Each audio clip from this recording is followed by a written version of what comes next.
This video has been created to give you a little bit of an understanding of what the weekly fit log form is and how you'll be filling it out throughout the school year. If you are a health and wellness student here at PE Distance Learning Charter School, you will be completing a weekly fit log form each week. This form has been created to track your physical activities that you've completed throughout the week. Now, it's very simple to complete this form, and you will complete it on the last day of your live learning session of the week. So if you are a student who has classes on Monday and Wednesday, you will complete the fit log form every Wednesday. If you are a student who has class on Tuesdays and Thursdays, you will complete it on Thursday. And if your last class of the week is on a Friday, you would complete it on a Friday. And your teachers will give you a little bit more of an understanding of how that will work. But for the fit log form, it is very simple.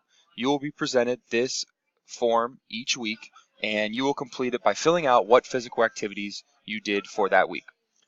So very simply, let's say throughout the week you completed jumping jacks, ran 2 miles, completed push-ups, and did a few other things. You would type all of those here in the box that is underneath what physical activities did you do this week.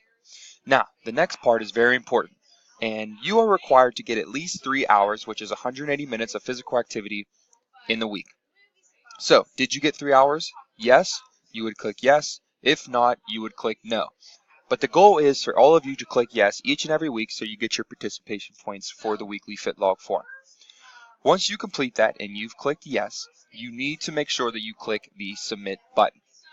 Once you click the submit button, it will tell you that your response has been recorded. Your teacher will then be alerted to check the sheet to make sure that it was completed and you get your points for the week.